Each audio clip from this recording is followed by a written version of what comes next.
Everyone, এখন হান্নান ভাই কিছু বলবে, আপনারা শুনেন। জি, বর্তমানে তো আমরা দেশের পরিস্থিতি খুব খারাপ, বুঝছেন? এই ডাক্তার সাহেব এদিকে আসেন। বর্তমানে দেশের পরিস্থিতি খুব খারাপ, কারেন্টের অবস্থা বিশাল শোচনীয় অবস্থা। যদি আপনার 5 মিনিট থাকে 1 ঘন্টা থাকে না, বিদ্যুতের অবস্থা। হ্যাঁ, কিছু আছে ডাক্তার সাহেব? হ্যাঁ, মোবাইলও চলে না। এখন দেখেন যে পরিস্থিতি, যে অবস্থা দেশের, হিলে ভাড়া ঘষাঘষি মসজিদ জীবন শেষ, বুঝলেন? এই যে দেখেন যত কিছু আছে সব গৃহস্থের উপরে আসা পড়ছে।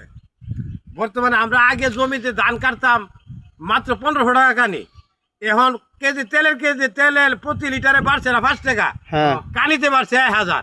মাশাআল্লাহ, বুঝছেন? 3000 টাকা কানি হেড দেওয়ার লাগে।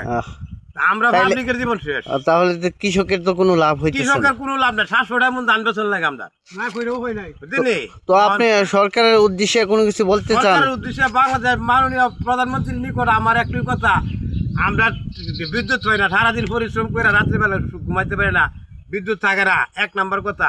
2 নম্বর কথা হলো আমাদের যে পরিস্থিতি, থাকার চাইতে না থাকাটাই ভালো।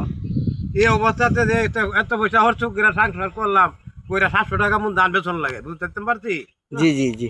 তবে আপনারা এখন কি করবেন? এই দেশের অবস্থা পরিস্থিতি খুব খারাপ। নতুন সরকার এসে তো উন্নয়ন, নতুন সরকার আইসা লস হয়েছে, লস, লাভ নাই, লাভবান নাই, লস হয়েছে। নতুন সরকার আইসা আমরা ইনুস্কাই বালা আছি, শেখ হাসিনাই বালা আছি।